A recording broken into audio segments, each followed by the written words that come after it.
Merci beaucoup pour cette invitation. Alors, cette étude, on l'a faite pour le parc du Mercantour et en fait, le parc du Mercantour a découvert qu'on avait de l'expérience sur son territoire et des outils permettant de faire des études, on va dire, d'ingénierie, alors un petit peu poussées, mais entre guillemets d'ingénierie, grâce au GREC PACA, puisqu'on avait contribué à la publication de 2017 de mémoire suite au travail de R2D2 et la thèse d'Anna Kuhn sur l'hydrologie historique de la Durance. Donc finalement, c'est une histoire qui continue.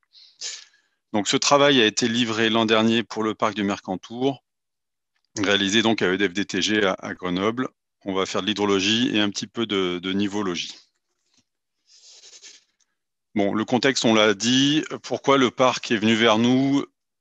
Très clairement, eux, ils se posent des questions des impacts du changement climatique sur la faune et la flore et les milieux en général.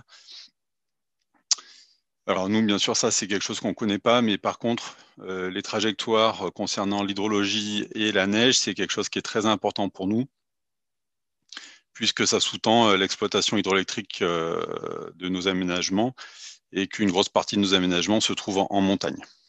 Voilà. Et puis, on l'a vu en introduction, dans le contexte méditerranéen, il y a un hotspot de changement climatique, donc les acteurs de la région se suivent ça de près et se posent pas mal de questions. Donc, le travail qu'on a réalisé pour le parc du Mercantour, finalement, ça reprend un peu la méthodologie générale dont a parlé Eric, c'est qu'on essaye de voir ce qui s'est passé dans le passé pour essayer de voir s'il y a des tendances statistiques significatives et ensuite, on se sert donc des scénarios du GIEC pour les tendances futures. On s'est concentré donc sur les débits, un certain nombre de signatures hydrologiques et sur deux signatures nivales qui sont l'enneigement en valeur en eau, hein, on reste des hydroélectriciens, et en durée de la saison nivale. Et donc, on a utilisé les outils classiques qu'on a vus précédemment avec Eric, donc modélisation hydrologique, modélisation nivale, scénario climatique. Donc, le livrable qu'on a fait là, c'est exactement ce qu'on fait nous sur notre parc à l'échelle de la France, là où on a des aménagements. Donc, les bassins versants d'intérêt, ils ont été tracés sur cette carte-là. C'est les bassins avec une petite pastille jaune à l'exutoire. Donc, on a traité deux bassins de la Tinée, Haute-Tinée et puis Tinée à la confluence avec le Var, une partie du Var à l'amont, une partie de la Vésubie. On a aussi travaillé sur des perches à neige. Donc, il se trouve qu'à EDF, on a fait des travaux de valorisation de données historiques de perches à neige. Et on a numérisé plusieurs décennies, entre 60 et 70 ans, d'observation de hauteur de neige, valeur en eau de la neige et densité, qui a été faite quelques fois par an sur ces perches à neige. Donc là, on voit qu'on a plusieurs massifs autour du Haut-Var et de la Haute-Tinée. On sait qu'on a des perches à neige dans la Vésubie et la Roya, mais on n'a pas encore trouvé les boîtes aux archives. Alors ces bassins versants, en gros, c'est des bassins versants de montagne avec les bassins versants de la Tinée qui sont les plus montagneux, avec des altitudes médianes entre 1800 et 2200 mètres, ça dépend où on se place sur le bassin versant. Et puis Vésubie et Var, on a des bassins un peu plus bas d'altitude médiane 1400 et 1500 mètres. Donc voilà, le climat montagnard est très fort et on verra que dans la variabilité des régimes hydrologiques, on voit l'influence de la montagne sur la composante nivale. D'un point de vue climatologique, on est aussi dans une zone où il y a un double gradient. Donc on a un gradient est-ouest, on va dire, des précipitations, avec des précipitations un peu plus fortes sur la Vésubie et le bas de la Tinée que sur le haut de la Tinée et le Var qui sont un petit peu plus secs. Et ensuite, on a un gradient d'altitude nord-sud, puisque le nord-sud, c'est aussi le gradient d'altitude. Donc, on va dire la partie nord de la région a des altitudes plus fortes et donc un peu plus froide que la partie sud. Très rapidement, bon, intérêt d'EDF pour la neige, c'est juste pour rappeler qu'on investit sur la neige depuis les années 50. Que dès les années 60, on gérait la production hydroélectrique avec des modèles tout simples qui prenaient en compte la neige en montagne. et qu'aujourd'hui, on utilise des données temps réel de neige pour suivre l'état des manteaux neigeux sur nos bassins majeurs, et qu'on fait ça avec une astreinte hydrométéo, où on a des prévisionnistes qui travaillent là-dessus, on va dire de janvier à juillet, c'est une grosse partie de leur travail. Alors, pour reconstituer des longues chroniques aussi bien dans le passé que dans le futur, on utilise de la modélisation hydrologique. Donc, on utilise un modèle qui a été développé à EDF DTG qui s'appelle Mordor SD. C'est une famille de modèles qui est tout à fait comparable aux modèles qui sont utilisés par les collègues du CEMAGREF, donc les modèles GR. La particularité de ce modèle, c'est que on prend bien en compte les gradients d'altitude par une modélisation un peu plus fine par bande d'altitude, ce qui permet de mieux représenter les processus niveaux. Donc ces modèles, on peut s'en servir à la fois pour simuler des débits et aussi pour simuler de la valeur en eau de la neige par bande d'altitude. Donc c'est les deux variables qui nous intéressent. Bon, voilà, les bassins versants tels qu'ils ont été traités par bande d'altitude.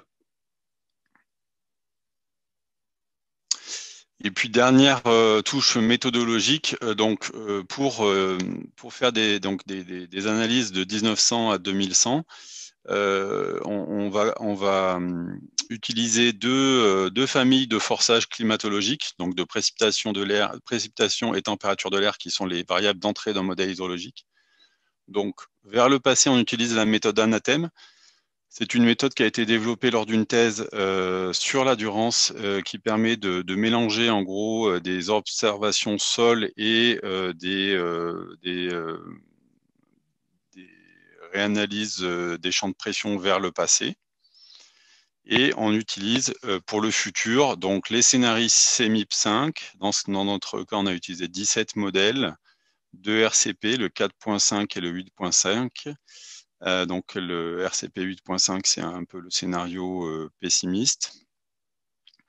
Et donc, avec la combinaison de ces deux approches méthodologiques, on a des chroniques continues de 1900 à 2100 à l'échelle du bassin versant d'intérêt. Voilà. Donc, comment ça se passe pour un bassin versant, et ensuite on analysera les résultats. On a déjà des observations sol. Ces observations sol, elles nous permettent déjà de caractériser l'hydrologie observée du bassin versant d'intérêt. Elles nous permettent aussi de caler les modèles hydrologiques. Là, je fais juste une représentation au pas de temps annuel pour voir les grandes variabilités. À partir d'observations de précipitations et de température de l'air disponibles sur la période instrumentale, on peut reconstituer déjà avec le modèle la variabilité des débits. C'est ce qu'on a là. Ensuite, avec la méthode Anathème, on peut remonter jusqu'en 1900 pour reconstituer cette variabilité passée à une période où la densité de données était plus faible. Cette reconstitution, on l'habille d'une incertitude. Et enfin, on va dans le futur. On va dans le futur avec donc des ensembles de modélisation et pour 2 RCP. Donc, en fait, on a les gammes de débit simulés vues par 2 fois 17 modélisations. Voilà.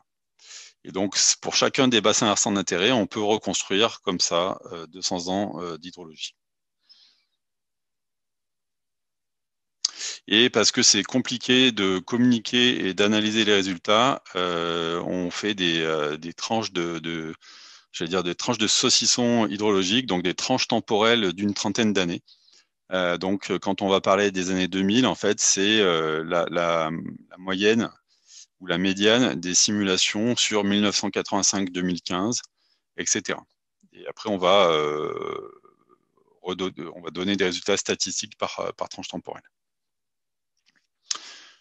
Donc maintenant, j'ai mon jeu de données. Je vais passer à la partie analyse sur les signatures d'intérêt hydrologiques et nivologiques.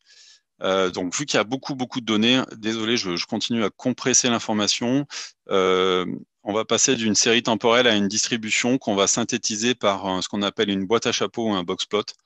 Donc le box plot donne la tendance centrale, le petit trait horizontal, et la variabilité de cette tendance avec les deux boîtes, la boîte en couleur et la boîte plus large. Donc moi, à partir de maintenant, je vais vous présenter principalement des analyses sur les tendances statistiques, sur les distributions par tranche temporelle. Alors, si on s'intéresse à la Tinée amont, la Tinée au pont de Belloir, ce qu'on voit là, c'est par tranche temporelle et l'évolution passée et future du débit annuel moyen. Donc, qu'est-ce qu'on voit déjà sur le passé? On voit que c'est bien connu déjà que c'est que les années 70, c'était une période plus favorable que les années 2000, avec une hydrologie un peu plus humide, 10% en moyenne. Voilà. Et finalement, les années 2000 ressemblent en termes d'hydrologie aux années 40, dont on se souvient qu'elles ont été très sèches. Il y a eu des records de sécheresse en France dans les années 40. Dans le futur, qu'est-ce qu'on voit? Eh ben, on voit que la tendance par rapport aux années 2000 continue avec globalement pas mal d'incertitudes, mais un effondrement progressif d'environ 10% des apports à l'horizon 2030 et l'horizon 2060, et peut-être beaucoup plus loin en fin de siècle, un effondrement plus fort pour l'horizon 2085. Si on fait une synthèse régionale pour essayer de recompresser l'information et avoir des grandes tendances, ben, on voit que finalement, pour les 4 bassins versants, globalement, c'est homogène. On retrouve bien les années 70 qui étaient plus favorables que les années 40 ou 2000, et cette érosion progressive de l'hydraulicité. Si on traduit ça en processus hydrologique, donc là, on a une figure qui représente les régimes de débit par période. Chaque période, on la voit par sa couleur. Donc, le régime d'un débit, c'est le débit moyen pour un jour donné, le débit moyen du 1er janvier pour 30 années, du 2 janvier, etc. Donc, ce qu'on retrouve en bleu, c'est le régime hydrologique observé de la Tinée. Donc, on voit que c'est un régime nival qui est bien marqué, avec un gros contraste saisonnier, une période de fonte en mai-juin, un étiage hivernal prépondérant au mois de janvier, très peu de crues d'automne parce qu'on stocke l'eau sous forme de neige. Et ben, la conséquence, en gros, du changement climatique, c'est un effondrement de la crue de printemps en termes de magnitude, et aussi la crue de printemps qui se rapproche dans le temps. Donc on passe, on va dire, du début du mois de juin à la mi-mai. Et plus on va loin dans le temps, ou plus le RCP est intense, et plus cet effondrement est fort. Le deuxième impact, c'est qu'on a une apparition de crues d'automne, et des crues d'automne qui sont un peu plus tardives, parce qu'on peut plus stocker, on peut plus protéger les bassins versants des fortes précipitations de novembre qui étaient stockées sous forme de neige. Donc, on a une augmentation des crues d'automne. Et enfin, ce qu'on a vu juste avant aussi, on a un déplacement de la période d'étiage. Donc, on a un étiage hivernal qui augmente significativement, il double presque. Et finalement, la période de tension sur l'étiage, ça devient le mois de septembre, avec des débits qui ressemblent à des débits d'étiage hivernaux déjà observés. Voilà. Donc ça, c'est un cas très typique pour la Tinée amont, qui a un caractère très nival. Si on s'intéresse au Var, qui est plus bas, qui n'a pas le même régime, on retrouve les mêmes tendances qui s'expriment un peu plus différemment, parce que la composante nivale est moins forte sur ce bassin versant. Donc on a un effondrement de la fusion nivale, qui est un peu moins prononcé parce qu'il y en a moins. On a un étiage estival automnal, qui devient plus intense, et des crues automnales qui étaient déjà là qui augmentent. Alors là, ce que j'ai fait, je vais juste passer à la conclusion. Là, j'ai représenté dans ce diagramme le temps avec la date du maximum de fusion, et puis le ratio entre le débit de fusion et le débit moyen de la période de référence. En gros, c'est le caractère nival en ordonnée, et en abscisse le temps. Donc, ce qu'on voit, c'est que le changement climatique à l'échelle de ces 4 bassins versants, c'est comme un glissement de la zone verte qui représente l'hydrologie actuelle et passée de ces bassins versants, vers la zone rose puis jaune qui représente l'hydrologie future. Donc on voit à la fois un avancement de l'onde de fusion pour l'ensemble de ces bassins versants et puis un effondrement de la, du caractère nival. Et ce qu'on peut dire, c'est que l'impact du changement climatique, c'est aussi on va échanger du temps pour l'espace. En gros, quand on a deux bassins versants qui sont côte à côte, mais pour des périodes différentes, on peut dire que, par exemple, aujourd'hui, le Var au Pont-Levis, son régime hydrologique, c'est le régime hydrologique de demain de la Tinée au Pont-de-Loire. Donc, si on veut anticiper dans le futur les conditions de certains bassins versants, on peut aller aussi chercher des analogues déjà observés sur des bassins versants voisins. D'où l'intérêt d'avoir une approche régionale avec un gradient d'altitude dans les bassins versants. Donc ça, c'est pour la partie hydrologie. Julie, il me reste combien de temps?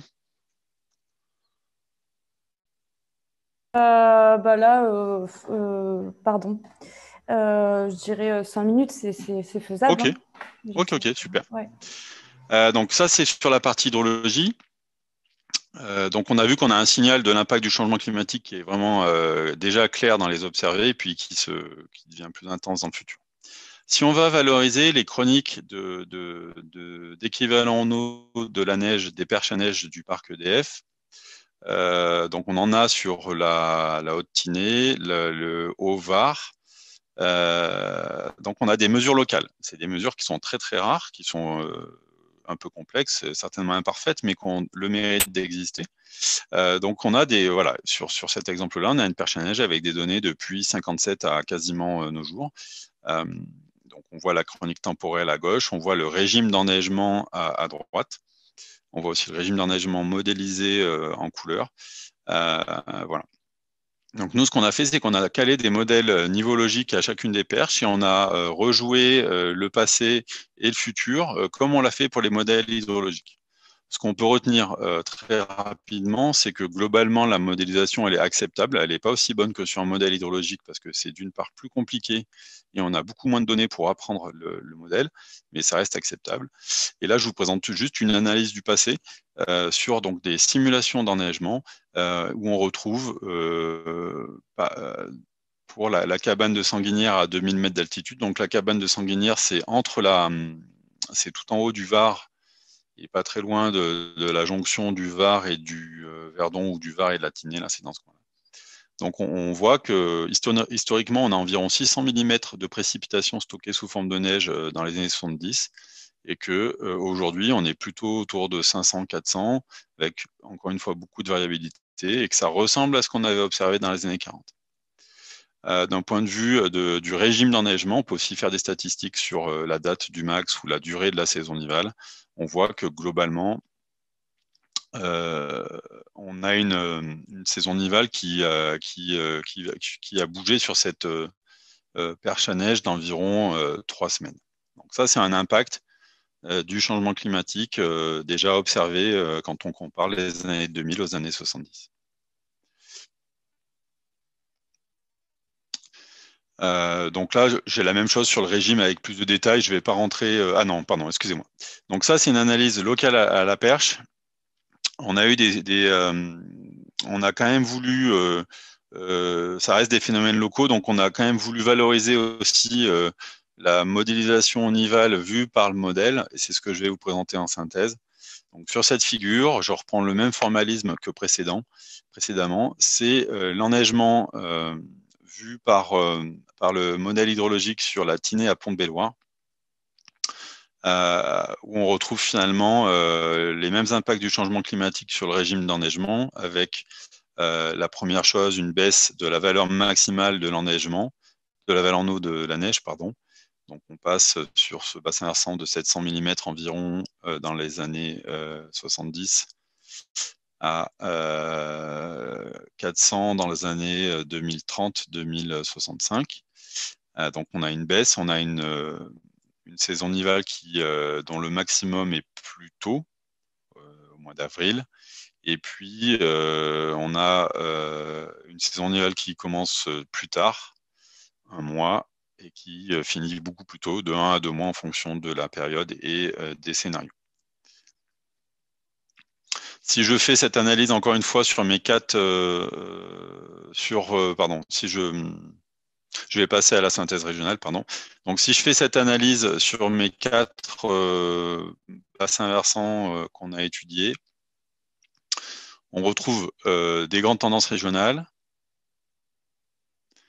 Donc, dans le futur, globalement, ce qu'on retrouve, c'est qu'il y aura une réduction de l'enneigement de l'ordre de 75 à 50% à l'horizon 2030, que ça se durcit un petit peu à l'horizon 2060, et qu'ensuite c'est une réduction de supérieure à 50% à l'horizon 2085, avec des grandes variabilités en fonction des scénarios et en fonction des bassins versants.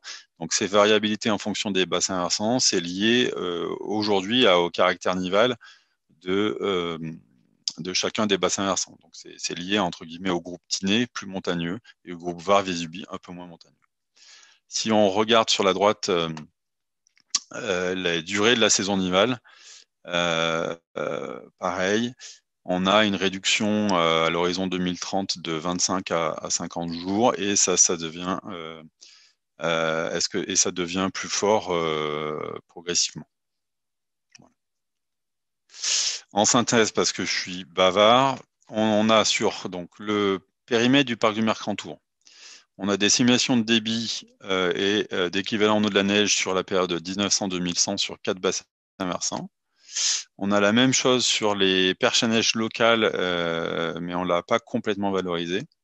On a mis en place un protocole d'analyse statistique qui est un peu homogène, robuste, reproductible.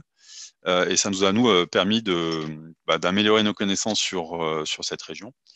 Donc les grandes tendances, on les a vues, une réduction progressive des débits, une consistance spatiale des résultats, une transition de régimes qui sont dominés par la neige à des régimes de plus en plus dominés par la pluie. Et puis, on peut déjà aller chercher dans les bassins versants sur les parties aval des bons témoins de ce que pourront être l'hydrologie des bassins sur les parties amont. Concernant la neige, on a les grandes mêmes tendances sur l'équivalent en eau de la neige, une réduction en quantité et en durée de la saison nivale. On a fait cette analyse par bande d'altitude. Après, je pense qu'il faut garder les grandes tendances. Et puis, entre guillemets, la neige, ça joue un rôle de protecteur sur l'hydrologie de montagne parce que ça réduit les impacts de la température sur l'évapotranspiration. Donc les impacts globaux du changement climatique sur les bassins versants de montagne sont d'autant plus forts qu'il n'y a pas beaucoup de neige. Donc des impacts un peu plus forts sur le Var et la Vésubie que sur la Tinée actuellement. Alors les perspectives de ce travail qui s'est arrêté cette année, ça serait d'augmenter un peu la collection de bassins versants de la région pour avoir une vision un peu plus large et une plus grande diversité à la fois de régime et d'altitude. De travailler, là, c'est plus un sujet très technique sur la modélisation locale à l'échelle de la perche à neige. Valoriser d'autres sources d'informations, parce qu'en France, on a la chance d'avoir des partenaires qui diffusent leurs résultats. Donc, il y a tout le volet neige de Drias. Il y a des informations aussi vues de l'espace sur Modis. Sur l'hydrologie, il y a les collègues du CEMAGREF qui ont mis à disposition les résultats de Scope Climato et Scope Climato qui est à disposition, et il y a la thèse de Laurie Caillouet sur Scope Hydro qui sont très intéressantes. Il y a comparé aussi ce qu'on a fait avec d'autres approches pour les rendre pour rendre les résultats plus robustes. Donc il y a de la dendrochronologie qu'on avait fait il y a un certain temps avec Antoine sur la Durance. Je crois qu'il y a encore des données dans les archives hydrologiques sur des stations des fleuves côtiers. Et puis, on pourrait faire des progrès sur la modélisation hydrologique avec des approches plus ambitieuses. Voilà, donc je vais m'arrêter là. C'est un sujet qui est assez passionnant. Ça nous a permis de retrouver des données et de se rendre compte que pour avoir des bons travaux sur le changement climatique, il faut investir longuement sur la mesure, ce qui n'est pas tout le temps si simple parce que la mesure, ça coûte cher. Donc, merci beaucoup.